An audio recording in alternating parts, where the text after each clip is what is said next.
Salut tout le monde, soy Max de Proyecto Javecha y bienvenido a todas y todos en este nuevo episodio de la serie El Mundo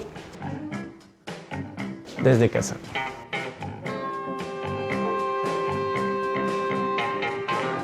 Todas y todos están afectados por la pandemia actual, pero todos no somos iguales. De hecho, las y los refugiados constituyen un grupo particularmente vulnerable. La contingencia paralizó las actividades y los procesos de muchos de ellos. Por esta razón, Proyecto Javecha se comprometió en apoyar a familias refugiadas en la ciudad de Aguascalientes, donde nos encontramos, con despensas y hospedaje hasta que termine la crisis. Proyecto Javecha, asociado con el Alto Comisionado de las Naciones Unidas para los Refugiados, ha decidido iniciar esta iniciativa para dar alimentos y hospedaje en caso de que las familias refugiadas se vean en la necesidad de tener que abandonar sus hogares o sus trabajos. La población refugiada, al ser una de las poblaciones más afectadas de este tipo de pandemias, se ven en la necesidad de tener que quedarse en su hogar.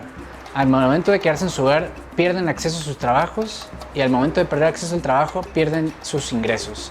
Otro de los factores que pueden terminar afectando a la población refugiada es su educación, en caso de que estén estudiando.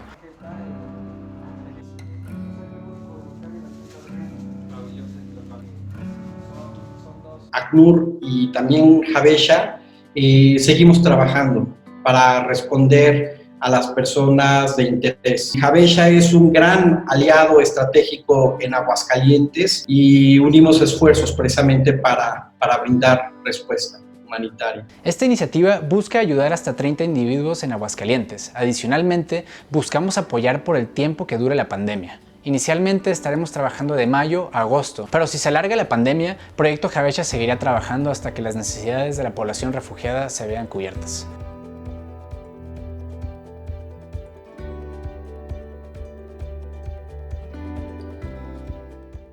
Esta acumulación de retos afecta a las personas refugiadas a todos los niveles de su vida.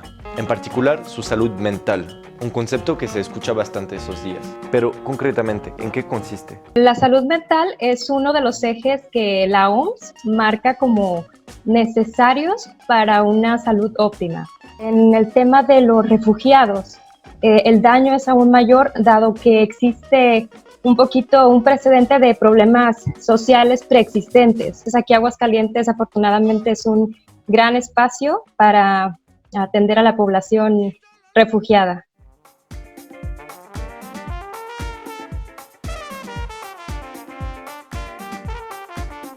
Llegamos al fin de este video. Quisimos recordar algo esencial. Estamos en crisis. Mira a tu alrededor. Hay personas que te necesitan. Por eso, comprométete. Ale, chao.